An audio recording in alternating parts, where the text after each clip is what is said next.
नमस्कार मित्रांनो, एक पान प्रेरणेचे या यूट्यूब चॅनलवर मी प्रतीक आपलं मनापासून स्वागत करतो। मित्रांनो, आता आपल्या कोकणामध्ये शिमगोत्सव सुरू झाला आहे।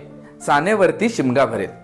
आता या ठिकाणी आपल्याला एक उद्योजकीय संधी सुद्धा उपलब्ध झालेली आहे।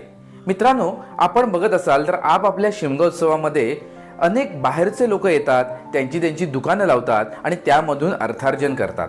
तर आपल्या कोकणातल्या युवकांसाठी सुद्धा ही एक सुवर्ण संधी आहे। अगदी अल्पशा भांडवलामध्ये आपण एखादा छोटा व्यवसाय या ठिकाणी करू शकतो। उदाहरणार्थ, त्या ठिकाणी आपण कलिंगड विकू शकतो, सरबताचा स्टॉल लावू शकतो, काही खाद्यपदार्थांचे स्टॉल लावू शकतो, तसेच शीतपेयांचे आपण स्टॉल लावू शकतो। मित्रहो, आपण आपल्या आजूबाजूला बघितल्या तर अर्थार्जनाच्या या संधी आपल्यासाठी उपलब्ध आहेत। फक्त आपण थोडं पुढे होऊन आपल्याला वाटत असलेली लाज थोडी बाजूला सारून या संधींचा लाभ घ्यायला पाहिजे। अन्यथा बाहेरचे लोक येतातच आणि या संधींचा फायदा उचलतातच। तर मित्रांनो, आपल्या कोकणामध्ये आता आंबा, काजू, फणस, कोकम, करवंद यासारख्या पिकांचा मोसम देखील सुरू झालेला आहे। आता आपण दरवर्षी बघतो की परप्रांतीय येतात, गावामधून ही फळ पिकं ते शहरामध्ये आणून एका होलसेलरला विकतात आणि त्यामधून त्यांचं अर्थार्जन करतात। आता मला त्यांच्याबद्दल काही म्हणायचं नाहीये, कारण ते तितकी मेहनत घेतात आणि उद्योगामध्ये जो मेहनत घेतो तो यशस्वी होतो किंवा तो अर्थार्जन करतो। मित्रांनो, इथे शिकण्यासारखी आपल्यासाठी गोष्ट आहे। आपल्याकडचे सुद्धा तरुण बेरोजगार आहेत, काही जण 10वी 12वीची परीक्षा दिल्यानंतर घरीच आहेत। तर अशा लोकांसाठी ही सुवर्ण संधी आहे। मित्रांनो, आपण सुद्धा या परिस्थितीमधून आपल्यासाठी अर्थार्जन करू शकत नाही का? म्हणजे विचार करा, एखादा मित्र गावात राहतोय, एखादा मित्र शहरामध्ये राहतोय।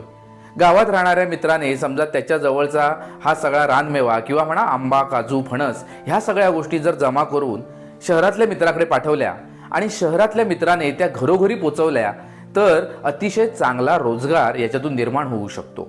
म्हणजे गावात राहणाऱ्या मित्राला गावात राहूनच रोजगार निर्माण होईल, तर शहरात राहणाऱ्या लोकांना चांगला आणि खात्रीशीर माल घरपोच मिळेल। मित्रांनो, व्यवसाय किंवा रोजगार म्हणजे नेमकं काय हो? तर समाजामध्ये किंवा मार्केटमध्ये असलेली गॅप ओळखून ती फुलफिल करणं किंवा समाजातला एखादा प्रॉब्लेम ओळखून त्याचं सोल्युशन प्रोव्हाइड करणं। मग अशा छोट्या छोट्या समस्या आपण हेरून त्या ठिकाणी आपण आपला रोजगार नक्कीच निर्माण करू शकतो। तसं आता आपण बघतोय की वेगवेगळ्या ठिकाणी आता क्रिकेटच्या मॅचेस भरवल्या जात आहेत। तर या ठिकाणी सुद्धा तुम्हाला रोजगाराची संधी उपलब्ध आहे। अशा ठिकाणी एखादा शीतपेयाचा स्टॉल किंवा कलिंगडचा स्टॉल लावून सुद्धा तुम्ही अर्थार्जन करू शकता। फक्त असलेल्या परिस्थितीकडे आपण सकारात्मक दृष्टिकोनातून बघायला पाहिजे।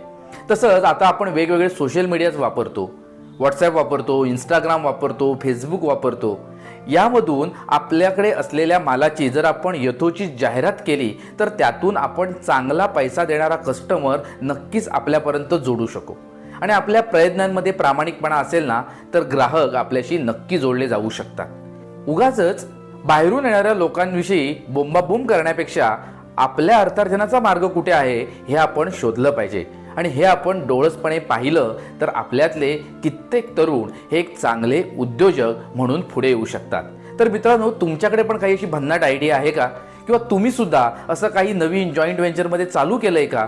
असं असेल तर नक्की आमच्याशी कॉन्टॅक्ट करा। आमच्या यूट्यूब चॅनलच्या माध्यमातून तुम्हाला प्रसिद्धी द्यायला आम्हाला नक्कीच आवडेल। मित्रांनो, तुम्हाला जर हा व्हिडिओ आवडला असेल, ही संकल्पना आवडली असेल तर हा व्हिडिओ तुमच्या मित्रपरिवारामध्ये, नातेवाईकांमध्ये नक्की शेअर करा आणि चॅनल लाईक करा आणि सबस्क्राईब करा। धन्यवाद।